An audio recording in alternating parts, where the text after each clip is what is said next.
Assalamu alaikum. So yesterday we have studied carbonic anhydrase inhibitors. I hope you have watched the video. Today we will study the second class of drugs that acts on the loop of Henle.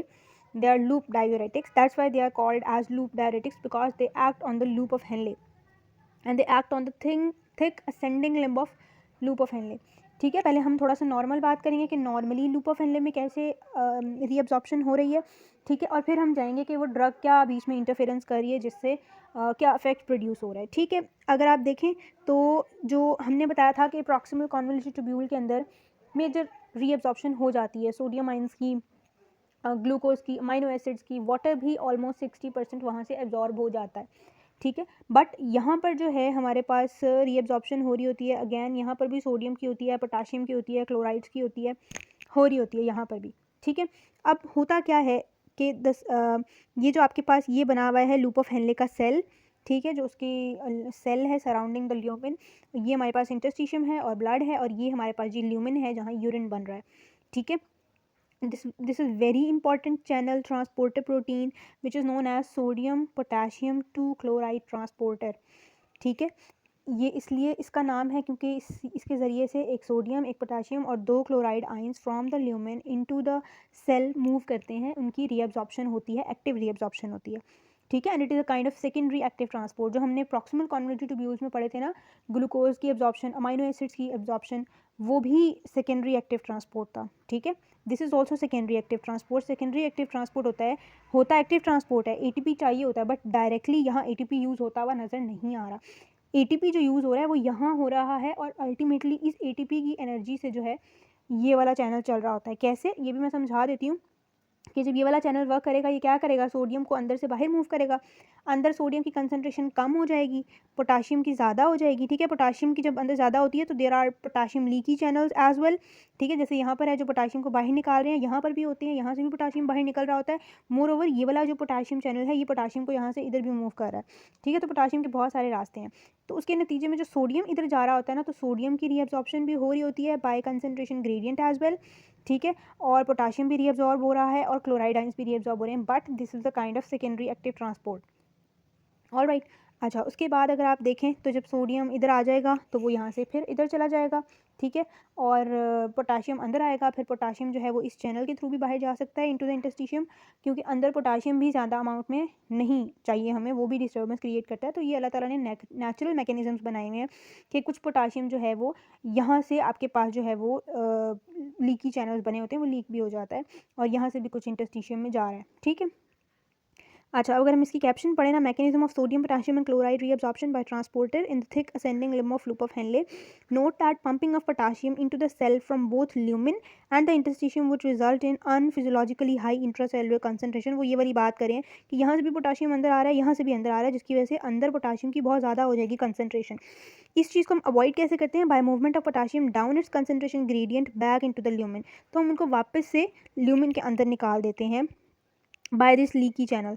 This जब वो lumen के अंदर जाएंगे ना, तो इधर जो positive charge है ना वो ज़्यादा हो जाएगा. ये जो पॉजिटिव चार्ज इस लोकली इस एरिया पे ज़्यादा हो जाएगा, ये पॉजिटिव चार्ज आपके कैल्शियम और आपके मैग्नीशियम को पुश करेगा. ठीक है, सेल से दूर पुश करेगा, और जब सेल से दूर होगा ना तो दो सेल्स के दरमियान जो स्पेसेस होंगी ना, ये वाले आइंस यहाँ से अंदर मूव कर जाएंगे. ठीक है, जब सेल से इनको, आप इसको कुछ इस तरह से इमेजिन करें कि लाइक यहाँ पर अगर ये सारे कैल्शियम मैग्नीशियम आइंस पड़े हुए हैं और पोटाशियम यहाँ पर ज़्यादा हो गया, तो वो इनको इधर साइड्स पे रिपेल कर देगा, क्योंकि दोनों पॉजिटिव चार्ज हैं. तो ये साइड से इनको जगह मिलेगी इधर से अंदर घुसने की, तो ये साइड से अंदर घुस जाएंगे into the interstitium directly. So that's how the absorption of calcium magnesium takes place in the loop of Henle. ठीक है, दिस पॉजिटिव चार्ज, जो पॉजिटिव चार्ज आया यहाँ पर ल्यूमिनल साइड पर, drives the reabsorption of calcium and magnesium. अच्छा, अब इसका हमें, जब हम लूप डायूरेटिक्स यूज़ करते हैं ना, तो ये वाला चैनल ब्लॉक हो जाता है. जब ये वाला चैनल ब्लॉक हो जाएगा ना, तो पोटाशियम उतनी अमाउंट में अंदर नहीं आएगा. ठीक है, सोडियम तो नहीं आएगा ना, वो मैं डायूरेटिक इफेक्ट मैं बताती हूँ. अभी मैं आपको जो बात बता रही हूँ उस पर गौर करें. पोटाशियम अंदर नहीं आएगा, जब पोटाशियम अंदर नहीं आएगा तो अंदर उसकी कंसनट्रेशन उतनी हाई नहीं होगी, तो यहाँ पर उतना पोटेंशियल डेवलप नहीं होगा, उतना पॉजिटिव चार्ज डेवलप नहीं होगा, जो कि हाई कंसनट्रेशन ऑफ पोटाशियम के बाहर निकलने की वजह से हो रहा था. ठीक है, तो जब उतना चार्ज डेवलप नहीं होगा, बट स्टिल अंदर पोटाशियम उतनी ज़्यादा नहीं है, यहाँ से लॉस ज़रूर हो रही होगी, ऐसा नहीं है कि लॉस नहीं हो रही होती, लॉस हो रही होती है, बिकॉज ये एक फ्री चैनल है, ये एक्टिव ट्रांसपोर्ट नहीं है, ठीक है। तो इसमें से पोटाशियम एक तो लॉस हो रही होती है, अननेसेसरी हाइपोकैलेमिया होता है। दूसरी बात, ये जो पोटाशियम है ये कम हो गई है पहले की निस्बत, तो क्या होता है कि अच्छा, जो नॉर्मल मैकेनिज्म में यहाँ से पोटाशियम लॉस्ट हो रहा होता है ना, वो आगे रीअब्जॉर्ब कर लिया जाता है, बट जब हम ये ड्रग यूज़ करते हैं तो फिर इसकी जो है वो पोटाशियम लॉस हमें प्रोमिनेंट हो जाता है, ठीक है। तो जो हमारे पास ड्रग की वजह से पोटाशियम की कंसंट्रेशन कम हो गई, तो क्या होगा कि वो इतना पॉजिटिव चार्ज डेवलप नहीं होगा, वो रिपल्शन वाला फिनोमिना कम हो जाएगा, और मैग्नीशियम और कैल्शियम की रीअब्जॉर्प्शन भी अफेक्ट होती है, जिसके नतीजे में लूप डायूरेटिक्स लेने से हाइपोकैल्सीमिया और हाइपोमैग्नीसीमिया भी होता है। तो 3 इफेक्ट्स हमने पढ़े, hypokalaemia, hypomagnesaemia and hypokalaemia, calcaemia, ठीक है, 3 आइंस। दूसरी बात, इसका जो डायूरेटिक इफेक्ट है लूप डायूरेटिक्स का, बहुत स्ट्रॉन्ग डायूरेटिक्स होते हैं, ये सबसे स्ट्रॉन्ग सारे क्लासेस में यही होते हैं, ठीक है। ये क्या करते हैं, आपके ट्रांसपोर्टर को ब्लॉक किया, सोडियम की, पोटेशियम की, क्लोराइड की रीअब्जॉर्प्शन नहीं होगी, यहाँ पर इनकी concentration in the lumen in the urine formation ज़्यादा हो जाएगी, they draw water towards them due to osmotic pressure, और डाइल्यूट हो जाएगा, और इस तरह से डायूरेसिस हो जाएगी। ऑलराइट, अब हम पढ़ लेते हैं टेक्स्ट। अच्छा, दिस सेगमेंट पंप सोडियम, और ये हो कहाँ रहा है, thick segment, thick ascending limb of loop of Henle. This segment pump sodium, potassium and chloride out of the lumen into the interstitium of kidney, यानी ल्यूमेन से interstitium में गए। It is a major site for calcium and magnesium reabsorption. यहाँ पर जो calcium और magnesium की reabsorption हो रही है, स्पेशली कैल्शियम की, it is independent of parathyroid hormone, जबकि हम डिस्टल कॉन्वोल्यूटेड ट्यूब्यूल में पढ़ेंगे कि वहाँ पर कैल्शियम की रीअब्जॉर्प्शन हो रही होती है again, but that was parathyroid hormone dependent, ठीक है। So all are accomplished by a sodium potassium 2 chloride carrier, which is the target of loop diuretics. This co-transporter provides part of the concentration gradients for the countercurrent concentrating mechanism in the kidney. ये उसको block कर देंगे and is responsible for reabsorption 20 to 30% of sodium. मैंने बताया ना, major absorption proximal में हो चुकी होती है, यहाँ पर 20 to 30% हो रही होती है, ठीक है। तो वो ब्लॉक हो जाती है, फिल्टर्ड इन द ग्लोमेरुलस। अच्छा, because potassium is pumped into the cell from both the luminal and basal sides and escape route must be provided. ये नॉर्मल की बात करें, this occurs into the lumen via a potassium selective channel, वो जो हमने आपको दिखाया जो पोटेंशियल वाला था। Because the potassium diffusing through the channels is not accompanied by an anion, a net positive charge is setup in the lumen.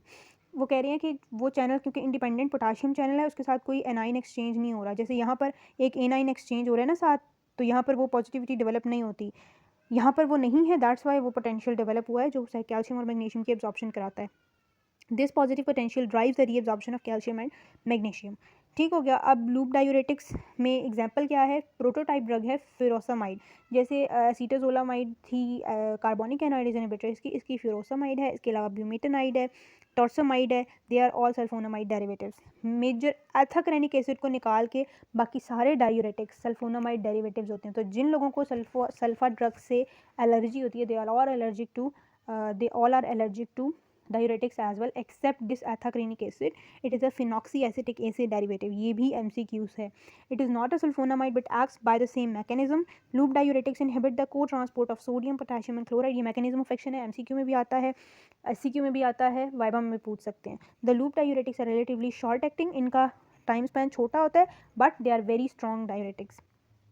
Effects क्या हैं? A full dose of a loop diuretic produces a massive sodium chloride diuresis if glomerular filtration is normal. Blood volume may be significantly reduced. मैंने आपको बताया ना, strong effect है। अगर tissue perfusion adequate है तो एडिमा फ्लूइड जो है, क्योंकि मैंने आपको बताया था डायूरेटिक्स के शुरू में यूजेस, तो जो एडिमा फ्लूइड है वो जल्दी से ख़त्म हो जाएगा अगर आप लूप डायूरेटिक्स यूज़ करें। The diluting ability of nephron is reduced because loop of Henley is a site of significant dilution of urine, ठीक है।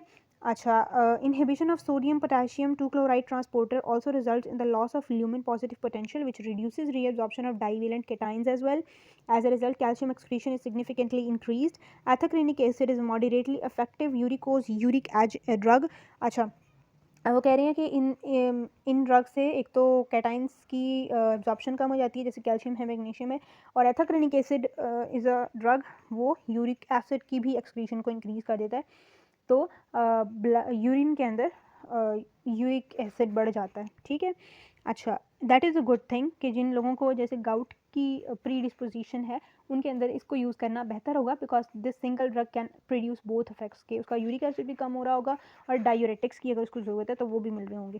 The presentation of large amounts of sodium to the collecting tubule में result in significant potassium wasting. एक तो potassium wasting यहाँ से भी हो रही है, और दूसरी मैंने आपको बताई कि जितनी भी ड्रग्स हैं ना, जैसे कार्बोनिक एनहाइड्रेज इनहिबिटर्स हैं, लूप डायूरेटिक्स हैं, थायराइड डायूरेटिक्स हैं, जो डिस्टल कन्वर्टेड ट्यूब्यूल तक एक्ट कर रही होती हैं, जब ये सोडियम की रीअब्जॉर्प्शन को रोक देते हैं ना, जब हम इनके अगेंस्ट एजेंट्स यूज़ कर रहे हैं, डायूरेटिक्स यूज़ कर रहे हैं, तो ये वाली ड्रग्स यूरिन के अंदर सोडियम कंटेंट बहुत बढ़ा देती हैं। वो सोडियम कंटेंट जब कलेक्टिंग ट्यूब्यूल्स और उस वाले एरिया से गुजरता है ना, तो वहाँ से पोटाशियम को रीअब्जॉर्ब होने का उतना टाइम नहीं मिलता, क्योंकि इतना वाटर होता है, वो ड्राइव कर देता है पोटाशियम को अलॉन्ग विद इट, और उसकी वजह से हाइपोकलीमिया होता है, very pronounced hypokalemia is being seen in loop diuretics. ठीक है, ओके। और excretion of protons as well, ठीक है, इसमें प्रोटॉन्स एक्सक्रीट होंगे, तो इसमें मेटाबॉलिक अल्कलोसिस हो सकता है। ठीक है, हाइपोकेलीमिक अल्कलोसिस में रिजल्ट। हमने कार्बोनिक एनहाइड्रेज इनहिबिटर्स में मेटाबॉलिक एसिडोसिस पढ़ा था एज इट साइड इफेक्ट, यहाँ पर मेटाबॉलिक अल्कलोसिस हो सकता है। Loop diuretics also reduce pulmonary vascular pressures, the mechanism is not known. ठीक है, अब क्लिनिकल यूज़ क्या है, very very important. The major application of loop diuretics is in the treatment of edematous states. मैंने बताया था स्टार्ट में, जहाँ कहीं भी एडिमा होगा हम डायूरेटिक्स यूज़ कर सकते हैं, बट इट डिपेंड्स कि कौन सा डायूरेटिक देना है। They are sometimes use in hypertension if response to thyroid is inadequate. वैसे हाइपरटेंशन के अंदर अगर आपको क्वेश्चन आए कि कौन से डायूरेटिक्स हम यूज़ करते हैं, our drug of choice would be thyroid diuretics, वो हम नेक्स्ट लेक्चर में पढ़ेंगे। बट अगर नहीं आ रहे थायराइड, और अगर बहुत हाई लेवल ऑफ हाइपरटेंशन है, पेशेंट इमरजेंसी में प्रेजेंट किया है, तो for life saving drug we can use loop diuretics, जिनका रैपिड और इमेंस इफेक्ट आता है। ठीक है, हाइपरटेंशन को ये कैसे कम करते हैं, बेसिकली हाइपरटेंशन में आपका ब्लड वॉल्यूम भी बड़ा हो सकता है, या अगर नहीं भी बढ़ा हुआ ब्लड वॉल्यूम, तो अगर हम ब्लड वॉल्यूम को सिग्निफिकेंटली कम कर दें तो ब्लड का प्रेशर अपने आप कम हो जाएगा। सो दैट्स वाई हम डायूरेटिक्स यूज़ करते हैं द ट्रीटमेंट ऑफ हाइपरटेंशन। अच्छा, but the shorter duration of action of loop diuretics at disadvantage in this condition. ठीक है, अभी मैंने बताया कि हमारे लिए ड्रग ऑफ चॉइस थायराइड ही होती है।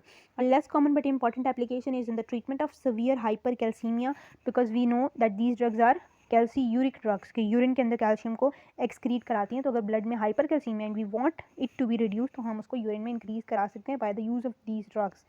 ठीक है, अभी तक हमने इसके यूजेस कहाँ पढ़े, एडिमा के अंदर, हार्ट फेलियर में, असाइटीज़ में, एक्यूट पल्मोनरी एडिमा के अंदर, उसके अलावा हाइपरटेंशन में मैंने आपको बताया, और उसके बाद थर्ड अभी हमने पढ़ा है हाइपरकैल्सीमिया के अंदर, सीवियर हाइपरकैल्सीमिया के अंदर। अभी आगे क्या है, this life threatening condition can often be manage with large doses of furosemide together with parenteral volume and electrolyte replacement. ठीक है, हम इसके अंदर क्या करते हैं, क्योंकि प्राइमरीली हमारा मकसद डायूरेटिक देना नहीं है, उसका यूरिन वॉल्यूम बढ़ाना नहीं है, हम जस्ट कैल्शियम को एक्सक्रीट कराना चाहते हैं, तो उसको यूरिन उसको वॉल्यूम लॉस ना हो जाए, हाइपोटेंशन ना हो जाए, तो उसके लिए हमने साथ पेशेंट को फ्लूइड भी लगाया होता है, और साथ हम डायूरेटिक दे रहे होते हैं for calcium loss. Primary drug of choice नहीं है हमारी, बट इन केसेस हम दे सकते हैं अगर अवेलेबल नहीं है कोई और ड्रग।